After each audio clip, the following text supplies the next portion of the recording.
बेहद गरीबी में पैदा हुआ एक बच्चा एक छोटे से अपार्टमेंट में बड़ा होता है और खुफिया जासूस बन जाता है। वही जासूस कुछ वक्त के बाद एक देश का राष्ट्रपति बन जाता है और इतना शक्तिशाली हो जाता है कि दुनिया के तमाम देश उससे डरते हैं। यदि वो किसी का दोस्त बन जाए तो उस देश को किसी से डरने की जरूरत नहीं, और यदि वो किसी से दुश्मनी कर ले तो सामने वाला हर पल संकट में रहेगा। कुछ दिन पहले एक टीवी चैनल ने मुझसे पूछा कि पाटनी साहब, दुनिया में कौन सा ऐसा शख्स है जिससे आपकी मिलने की इच्छा है या जिसके साथ कुछ वक्त बिताने की इच्छा है। मैंने कुछ सेकंड सोचा और जवाब दिया, व्लादिमीर पुतिन। और मेरे पास कोई सेकंड ऑप्शन नहीं था। मैं सिर्फ और सिर्फ पुतिन के साथ कुछ वक्त बिताना चाहता हूं, क्योंकि मैं मानता हूं वो दुनिया के सबसे रहस्यमयी लीडर हैं। यदि आपने उनके विरोध में कुछ लिखा तो आप और आपका परिवार गायब हो जाए। यदि आपने उनसे जरा भी गलत व्यवहार किया तो आप एक दिन कहीं मरे हुए पाए जाएंगे। आप कैसे मरेंगे ये भी शायद जांच में पता नहीं चलेगा कि कौन सा पॉइजन आपको दिया गया या कौन सी लेजर से आप मारे गए। यदि आपने उनका विरोध किया तो भाई उसके बाद आप दुनिया के किसी देश में छुप जाओ, कोई आपको बचा नहीं सकता। आज की इस यूनिक केस स्टडी में मैं व्लादिमीर पुतिन के रहस्य को डिकोड करने की कोशिश करूंगा। उनके जीवन से जुड़े कुछ अनूठे किस्से बताऊंगा जिनको सुनकर आप सिहर उठेंगे। और यहां पर आपको गर्व होना चाहिए, क्योंकि पुतिन और भारत की दोस्ती बहुत गहरी है और समय के तमाम उतार चढ़ावों को टेस्ट कर चुकी है। सबसे पहली कहानी मैं आपको सुनाता हूं, जब पुतिन एक स्पाई थे, खुफिया जासूस थे। 1989 ड्रेसडेन केजीबी बिल्डिंग, पुतिन वहां पर अकेले थे। प्रोटेस्टर्स ने बिल्डिंग को चारों तरफ से घेर लिया। प्रोटेस्टर बिल्डिंग को खत्म करने, आग लगाने, उजाड़ने पर तुले थे और अंदर जितने भी लोग थे उन सब को प्रोटेस्टर जान से मार देते। पुतिन के पास महज एक पिस्टल था। पुतिन उस पिस्टल को लेकर बाहर आए और उन्होंने ऐसा दिखाया मानो सोवियत सेना से अंदर बिल्डिंग भरी हुई है, और यदि प्रोटेस्टर्स तुरंत वहां से नहीं भागे तो सब के सब मारे जाएंगे। पुतिन जानते थे perception is equal to power.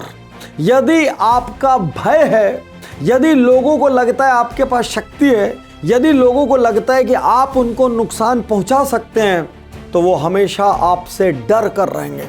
तो कभी भी अपनी कमजोरी दूसरों को मत बताइए, अपनी वीकनेसेस दूसरों को मत बताइए। और यहीं से पुतिन का टैलेंट दूसरों के सामने आया। सब सोचते थे पुतिन ओबीडिएंट है, पुतिन एक पपेट है। और 1990 में रशिया की हालत बहुत बुरी हो चुकी, इकोनॉमी कोलैप्स हो चुकी थी।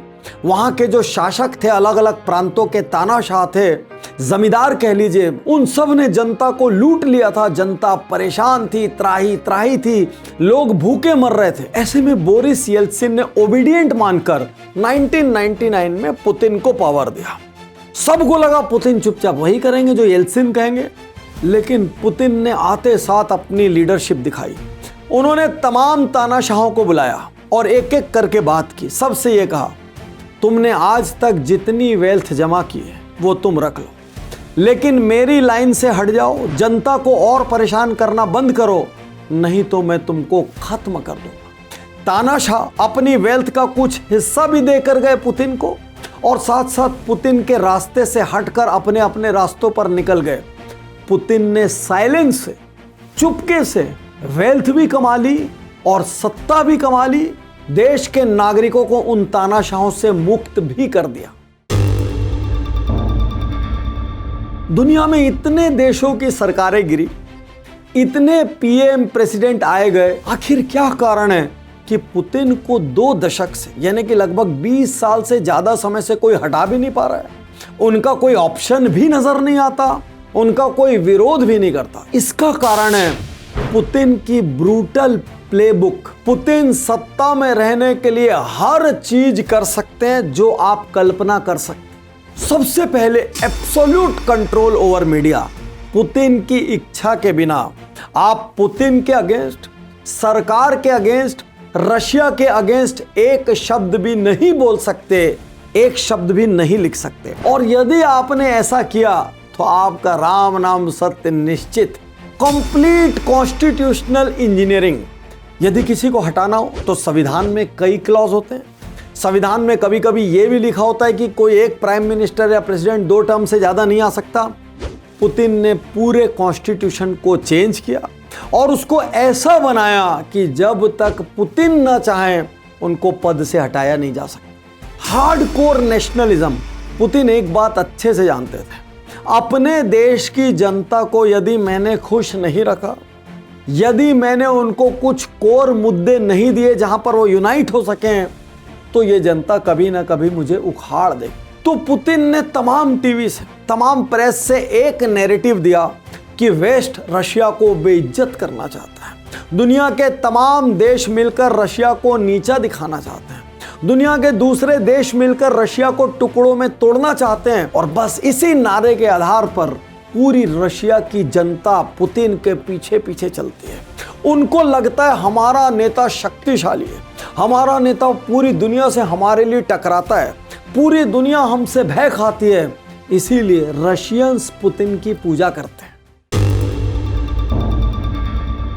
कभी पुतिन जूडो खेलते हुए नजर आते हैं, कभी पुतिन बिना शर्ट के नजर आते हैं, कभी पुतिन घोड़े दौड़ाते हुए नजर आते हैं। दुनिया का सबसे स्वस्थ, सबसे फियरलेस, सबसे दबंग नेता जो रशिया की किसी भी परिस्थिति में रक्षा कर सकता है। 2014 में प्रोपेगेंडा करके क्रीमिया को जीत लिया। उनकी अप्रूवल रेटिंग 80% पहुंच गई, मतलब 80% रशियन पुतिन के फैन हो गए। चेचन्या, जॉर्जिया, यूक्रेन, क्रीमिया, ये सारे जितने वॉर हैं, इन वॉर्स की मदद से वो अपने देश के अंदर राष्ट्रीयता की भावना इतनी बढ़ा देते हैं कि रशियन खुद को होने वाली सारी तकलीफों को भूल जाते हैं और जीत के सेलिब्रेशन में पुतिन को सलाम करते हैं। यही नहीं, चर्च को भी अपने साथ मिला लिया, सारे ऑर्थोडॉक्स लोगों को भी अपने साथ मिला लिया और प्रोटेक्टर ऑफ मदर रशिया के रूप में खुद को स्थापित किया। और यदि आज पुतिन की इमेज दुनिया के सबसे शक्तिशाली नेता की बनी है, तो ऐसा नहीं है कि सिर्फ बाहर के देश कहते हैं, हर एक रशियन भी इस बात को कहता है। पुतिन के बारे में आपको कुछ ऐसे तथ्य बताऊंगा कि आप चौंक जाएंगे। कुछ लोग कहते हैं पुतिन एक साथ 2-2, 3-3 जगह उपस्थित रहते, मतलब वो बॉडी डबल का इस्तेमाल करते हैं।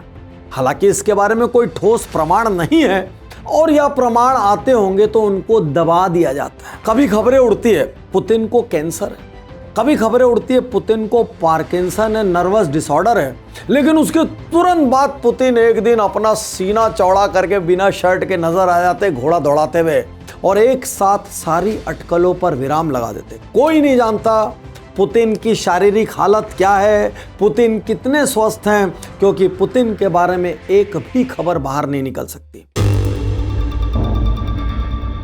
चलिए पुतिन की फैमिली पर आते हैं। पुतिन की बेटियां कहां हैं, कोई नहीं जानता। पुतिन की बेटियां नाम बदल के दुनिया के कौन से देश में रह रही है, क्या कर रही है, कहीं पर कोई पब्लिक इंफॉर्मेशन नहीं है। पुतिन ने इस तरीके से अपने परिवार को हाइड करके रखा है। सबसे इंटरेस्टिंग, पुतिन जब उड़ान भरते हैं तो मल्टीपल प्लेन्स में उड़ते हैं। देखने वाले को यह समझ में नहीं आएगा कि पुतिन इसमें से कौन से प्लेन में बैठे हैं।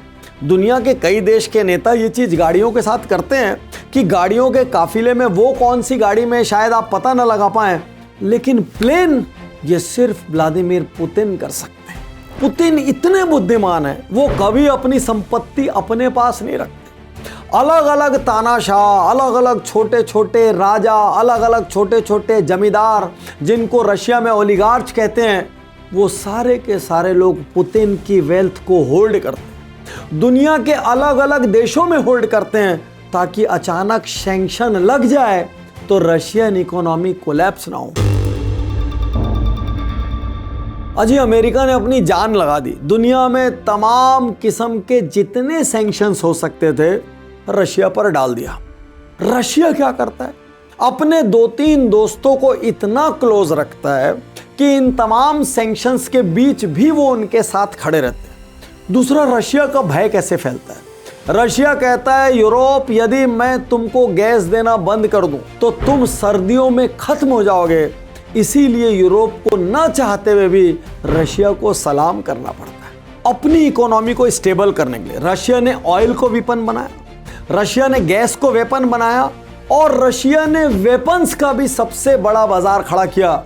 आज इंडिया 60% वेपन्स रशिया से लेता है। आज गैसप्रोम और रोजनेफ्ट जैसी कंपनियां ग्लोबल जायंट है और पुतिन कोई मूर्ख तानाशाह नहीं है। जब ऑयल से जम के पैसा आ रहा है तो उन्होंने सोवरेन वेल्थ फंड क्रिएट किया, जो जब जब सैंक्शंस होते हैं, जब जब रूबल को गिराने की कोशिश की जाती है, वो सोवरेन वेल्थ फंड रूबल को सपोर्ट करते हैं।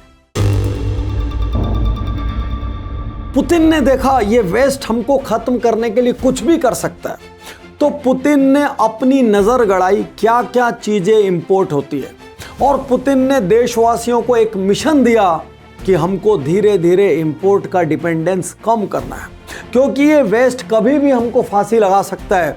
और आज रशिया इस हालत में आ गया, वेस्ट कुछ नहीं कर पा रहा है। यूरोप ने बिजनेस में नाटक किया तो रशिया ने ट्रेड को एशिया की तरफ शिफ्ट कर दिया और उठा के चाइना, इंडिया, टर्की इनके साथ व्यापार करने लग गया। और जब रशिया को समझ आया कि भाई ये डॉलर जो है ये परेशान करके रहेगा, तो रशिया, इंडिया, चाइना, ब्राजील इन सब लोगों ने मिलकर ब्रिक्स बनाया और अब एक नई करेंसी का निर्माण हो रहा है ताकि डॉलर को एक किनारा किया जा सके, विश्व से डॉलर के एकाधिकार को खत्म किया जा सके और दुनिया में मल्टीपोलर करेंसी हो सके। मैं बचपन में जिस शहर में पला बढ़ा वो छत्तीसगढ़ में दुर्ग भिलाई नाम का शहर था। वहां पर एक भिलाई स्टील प्लांट था जो कि रशियन कोलैबोरेशन से बना था। उस वक्त हमारे घरों में सोवियत नारी और सोवियत पुरुष नाम की पुस्तकें आती थी और वहीं से हम रशिया के बारे में खूब पढ़ा करते थे। तब गोर्बाचेव थे, तब पेरेस्ट्रोइका और ग्लासनोस्त जैसे शब्द चला करते थे। उस जमाने से रशिया और इंडिया की दोस्ती है और आज भी जब इंडिया पर कोई संकट आता है तो सबसे पहले रशिया का बयान जारी होता है। कितनी भी विपरीत परिस्थितियों, आज तक रशिया ने इंडिया के खिलाफ नहीं बोला और इंडिया भी बहुत बुद्धिमानी दिखाता है। जब जब वोटिंग की कोई बात आती है तो इंडिया कभी भी रशिया के खिलाफ वोट नहीं करता, या तो वो गायब हो जाता है या तो वो सपोर्ट में वोट करता है। और रशिया यारों का यार है, वो मौसम की तरह नहीं बदलता। दुश्मनों के लिए वो कभी भी कुछ भी अनप्रेडिक्टेबल कर सकता है और दोस्तों के लिए कभी भी कोई भी सपोर्ट के लिए वो आधी रात को खड़ा रह सकता है। दुश्मनों के लिए रशिया के ऑयल और गैस का रेट अलग है, वेपन्स का रेट अलग है। दोस्तों के लिए रशिया के ऑयल, गैस, वेपन्स का रेट अलग है। तो साथियों, यहां पर मैं दुआ करता हूं कि कभी पुतिन से मुलाकात करने का मौका मिले, क्योंकि मुझे नहीं लगता कि पुतिन सिर्फ एक नेता है। पुतिन एक इकोनॉमिस्ट है, पुतिन एक स्ट्रेटजिस्ट है, पुतिन एक स्पाई है, पुतिन एक सर्वाइवर है और पुतिन रशिया के लोगों के लिए एक मसीहा है, जो दुनिया में कोई कितना भी विरोध कर ले अपने लोगों की अस्मिता पर आंच नहीं आने देते। नेता हो तो पुतिन जैसा हो।